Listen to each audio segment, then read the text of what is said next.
আসসালামু আলাইকুম। সবাই কেমন আছেন? আলহামদুলিল্লাহ ভালো আছেন। আশা করি সবাই ভালো আছেন। কারণ এখন তো আপনারা চাঁদা তুলে বাংলাদেশে রাজনীতি করতেছেন। কারণ আপনাদের জন্য তো এখন বাংলাদেশটা উন্মুক্ত।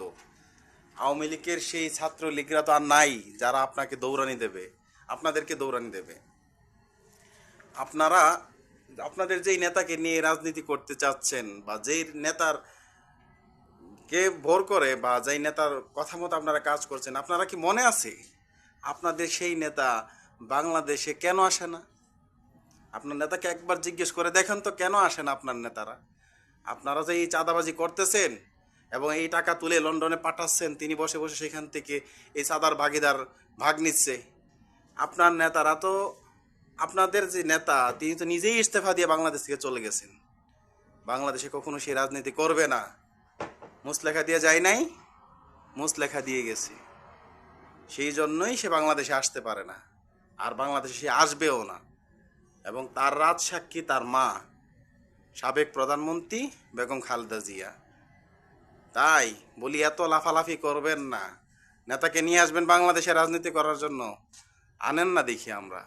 আমরাও তো বাংলাদেশের জনগণ তৈরি হয়ে আছি, প্রবাসীরা তৈরি হয়ে আছি, দেখতে চাই এই বাংলাদেশে কোন স্বৈরাচার আবার আসে, বাংলাদেশে মাথা নাড়া দিয়ে আবার কোন স্বৈরাচার ওঠে। জনগণ সেটা দেবে না ইনশাআল্লাহ। 1 জুলাই আওয়ামী লীগকে বিতাড়িত করেছে, দরকার হলে আরও লক্ষ জুলাই আসবে, আরও হাজার হাজার জুলাই আসবে, তবু বাংলাদেশে আর ওই স্বৈরাচারের মতো কোনো স্বৈরাচার জন্ম নেবে না। বাংলাদেশের মানুষ এখন তাদের নিজের নিজের জ্ঞান বুদ্ধি এবং নিজের মতো নিজে চলতে পারতেছে। তারা বুঝতে পারছে কোনটা ভালো কোনটা মন্দ। আওয়ামী লীগের মতো আর কাউকে শোষণ করার জন্য এই বাংলাদেশে মাথা চারা দিয়ে ওঠার মতো এরকম শক্তি কারো হবে না, আর কাউকে উঠতে দেবেও না বাংলার জনগণ। মনে রাখবেন, ঘুমন্ত ভাগ ঘুমিতে ভালো, জাগ্রত হলে ক্ষতি।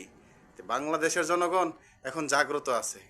আপনারা এই অরাজকতা সৃষ্টি করবেন, চাঁদাবাজি করবেন, এরে মারবেন, এরে ধরবেন, না পাইলে গুলি করবেন, চাঁদা তুলে লন্ডন পাঠাবেন, ভুলে যান সেই দিন।